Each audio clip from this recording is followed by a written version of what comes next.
इस चैप्टर की शुरुआत में योजो उन दोनों शिबुटा एंड मसाटो के साथ खाना खाते हुए दिखाई देता है। खाने का टेस्ट काफ़ी ख़राब था, लेकिन फिर भी वो चुपचाप उसे खा लेता है। देखते ही देखते उसे शिबुता के घर में रहते हुए लगभग 3 महीने हो जाते हैं। शिबुता हमेशा उस पर नज़र रखता था ताकि योजो खुद को कोई नुकसान ना पहुंचा दे, इसलिए उसे घर के अंदर ही रखते हैं और कहीं बाहर नहीं जाने देते। योजो जानता था कि उसके फादर शिबुता को पैसे देते हैं ताकि वो उस पर नज़र रख सके। इसी बात को कंफर्म करने के लिए एक रात वो चुपके से शिबुता के रूम में जाता है जब वहाँ कोई नहीं था। वहाँ बैंक पासबुक में अपने फादर की कंपनी से आए हुए काफ़ी पैसे देखकर उसे यकीन हो जाता है। फिर वो सोचने लगता है कि कम से कम शिबुता मुझे अच्छा खाना तो खिला सकता था। कुछ दिनों बाद शिबुता एक नई कार भी खरीद लेता है, शायद उन्हीं पैसों से जो योजो के फादर ने दिए थे। वो अपने बेटे से भी कहता है कि योजो पर नज़र रखें ताकि वो कहीं भाग ना जाए। धीरे धीरे वहाँ रहते हुए योजो को आधा साल बीत जाता है। इसी दौरान अगेहा, जो उसकी ज़िंदगी की पहली लड़की थी जिसे वो सच में पसंद करने लगा था, उसका चेहरा भी योजो धीरे धीरे भूलने लगता है और उसके लिए जो फीलिंग्स थीं वो भी अब ख़त्म होने लगती हैं। एक दिन शिबुटा उससे कहता है कि अब तुम वोकेशनल स्कूल जाओगे। इस पर योजो कहता है कि उसे पेंटिंग करनी है और आर्ट स्कूल में जाना है। पहले तो शिबुटा मना कर देता है, लेकिन बाद में मान जाता है। अगले दिन योजो तैयार होकर बाहर निकलता है। वो शिबुता से 3000 येन भी मांगता है ताकि ब्रोशर्स खरीद सके जो उसके लिए ज़रूरी था। शिबुता उसे पैसे दे देता है और कहता है कि शाम 5 बजे से पहले वापस आ जाना। लेकिन असल में योजो वहाँ से भागने वाला था, क्योंकि अब वो उस घर में और नहीं रहना चाहता था। बाहर निकलते ही सबसे पहले वो स्मोक करता है, फिर एक रेस्टोरेंट में जाकर अच्छा खाना खाता है और उसके बाद पचिंको मिकामी नाम की जगह पर गेम्स खेलकर टाइम पास करता है। कुछ देर बाद उसके सारे पैसे ख़त्म हो जाते हैं। तभी उसे अपने वॉलेट में होरिकी का एड्रेस मिलता है और उसे याद आता है कि होरिकी ने उससे कहा था, जब भी ज़रूरत पड़े मेरे पास आ जाना। अब सच में योजो को उसकी मदद की ज़रूरत थी, इसलिए वो उससे मिलने चला जाता है। कुछ देर बाद योजो होरिकी के घर पहुंच जाता है। वहाँ पहुंचकर होरिकी उस पर काफ़ी गुस्सा होता है और कहता है कि अगेहा वाले इंसिडेंट की वजह से पुलिस ने उससे भी बहुत बुरी तरह पूछताछ की थी। योजो इस बात के लिए उससे माफ़ी मांगता है। इस समय होरिकी अपने काम में काफ़ी बिजी था। वो किसी मांगा आर्टिस्ट के लिए मांगा पैनल्स ड्रॉ कर रहा था, इसलिए वो योजो से ज़्यादा बात नहीं कर पाता।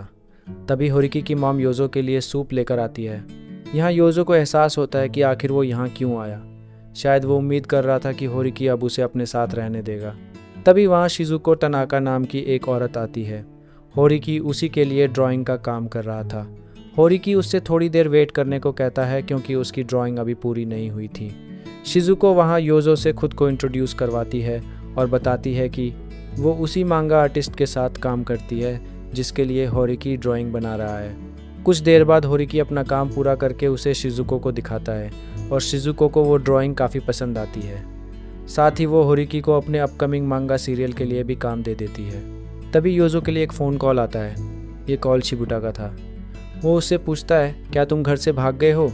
ये सुनकर योजो बाहर जाकर देखता है और उसे पता चलता है कि शिबुता का बेटा उसका पीछा कर रहा था। योजो शिबुता से कहता है कि वो सिर्फ अपने दोस्त से मिलने आया था और थोड़ी देर में वापस आ जाएगा।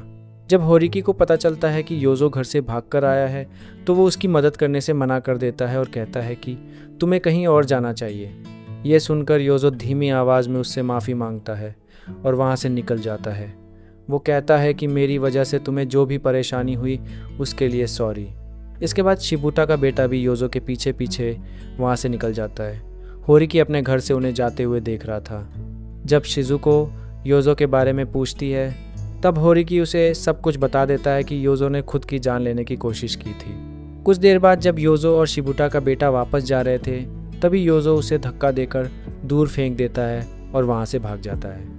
लेकिन थोड़ी देर बाद उस ठंडी रात में उसे एहसास होता है कि उसके पास ना रहने की कोई जगह है और ना ही कोई ऐसा इंसान जो उसकी मदद करे। तभी उसे शिजुको का बिजनेस कार्ड याद आता है और वो उसी एड्रेस पर पार्ट टाइम जॉब की तलाश में पहुंच जाता है। लेकिन शिजुको उसके पास्ट रिकॉर्ड की वजह से उसे काम देने से मना कर देती है।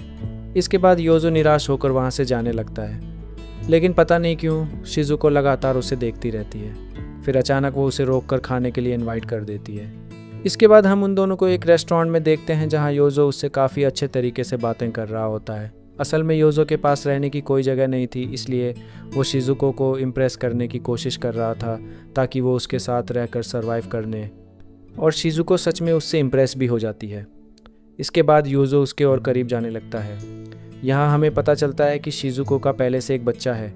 फिर वो दोनों एक होटल रूम में जाते हैं और रात साथ बिताते हैं। उसी दौरान योजो मन ही मन सोचता है कि शायद यही एक तरीका है जिससे वो इस दुनिया में सरवाइव कर सकता है। और इसी के साथ यह चैप्टर यहीं ख़त्म हो जाता है।